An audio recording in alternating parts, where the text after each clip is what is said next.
यजामहे सुगन्धिं पुष्टिवर्धनम् சுக்குக்கு மிஞ்சிய மருந்தும் இல்லை, சுப்பிரமணியருக்கு மிஞ்சிய தெய்வமும் இல்லைன்னு சொல்லுவாங்க. முருகப்பெருமான் வீற்றிருக்கும் பல ஆலயங்கள் மலை மேலே அமைந்தது தான். ஆனால் இந்த ஓதி மலை தான் முருகப்பெருமான் அருளும் மலைகளிலேயே மிகவும் உயரமான மலை. இந்த ஓதிமலை எங்கே அமைஞ்சிருக்கு அப்படின்னு கேட்டிங்கன்னா, இது கோயம்புத்தூர் மாவட்டத்தில் அமைஞ்சிருக்கு. இந்த மலை சுமார் 3000 அடி உயரம் கொண்ட மலை.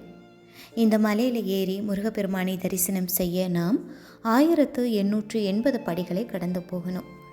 இந்த ஆலயத்தை பற்றிய தல வரலாறு என்ன சொல்லுது அப்படின்னா, படைப்பு தொழிலை செய்து வந்த பிரம்மதேவருக்கு உயிர்களின் உருவாக்கத்திற்கு மூலமாக இருக்கிற பிரணவ மந்திரம் தெரியாததுனால முருகப்பெருமான் அவர் மீது கோபம் கொண்டு அவரை சிறையில் அடைச்சாராம். அதோடு பிரம்மன் செய்து வந்த படைப்பு தொழிலை தானே செய்யவும் ஆரம்பித்தாராம். அப்படி அவர் தனது படைப்பு தொழிலை செய்வதற்காக தேர்வு செய்த இடம் இந்த ஓதிமலை அப்படின்னு தல வரலாறு சொல்லுது. படைப்பு தொழிலை செய்து வந்த காரணத்தால் இந்த தல முருகப்பெருமானுக்கு நான்முகனின் 4 முகங்களோடு சேர்ந்து மொத்தம் 5 முகங்கள் இருக்குது. 5 முகத்தோற்றத்தில் அருளும் முருகப்பெருமானை வேறு எந்த தலத்திலும் எந்த ஆலயத்திலும் காண முடியாது என்பது இந்த ஓதிமலையினுடைய மிக பெரும் சிறப்பு. முருகப்பெருமான் படைப்பு தொழிலை செய்து வந்த காலகட்டத்தில் அனைத்து உயிர்களும் பூமியில் புண்ணிய ஆத்மாக்களாகவே பிறப்பு எடுத்தன. அதனால் அவங்களுக்கு இறப்பு அப்படிங்கிறதே ஏற்படலை. இதனால் பூமியில் நிறைய பாரம் உண்டாச்சு. பூமாதேவி தவிச்சு போனாங்க.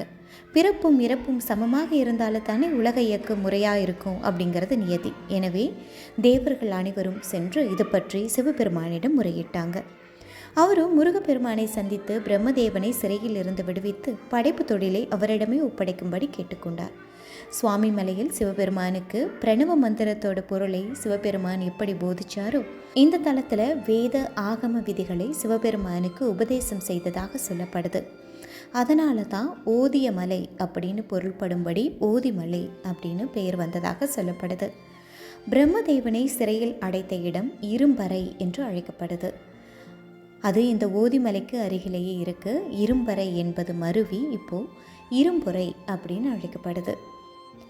ஆலய அமைப்பு பார்த்தோம் அப்படின்னா, ஓதிமலை மீது வீற்றிருக்கும் முருகனை காண அடிவாரத்தில் இருக்கிற சுயம்பு விநாயகரை முதலில் வழிபடணும். ஓதிமலையிலிருந்து படைப்பு தொழிலை செய்து வந்த முருகனை சந்திப்பதற்காக தனியாகத்தான் அங்கே ஈசன் வந்தார். அதனால் அடிவாரத்தில் அமைஞ்சிருக்கிற சிவன் சந்நிதியில் ஈசன் மட்டுமே தனியாக இருக்கார். அம்பாளுக்கு சந்நிதி அமைக்கப்படலை.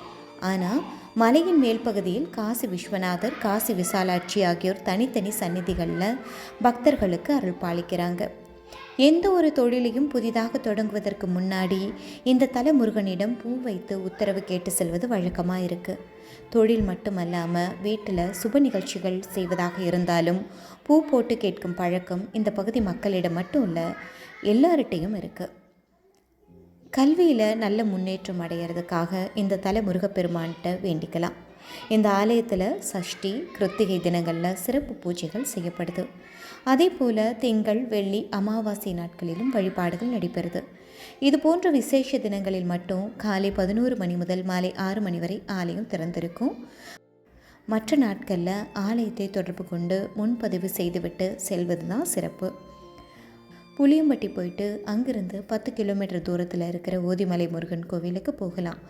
மலையில் போகர் செய்தருளிய நவபாஷான சிலை தான் தற்போது வழிபாட்டில் இருக்குது. ஆனால் அதற்கு முன்பாக பழனி மலைக்கு வருகை தந்த போகருக்கு பழனி திருத்தலத்திற்கு செல்வதற்கு சரியான பாதை தெரியலையாம். அவர் ஓதிமலை திருத்தலத்திற்கு வந்து இத்தல முருகனை வழிபட்டு தனக்கு வழிகாட்டும்படி வணங்கி நின்றாராம். அப்போது இந்த ஆலயத்திலிருந்து ஒரு தலையோடு வெளிப்பட்ட முருகப்பெருமான் போகருக்கு பழனி மலைக்கு செல்லும் வழியை காட்டி அருளினார்.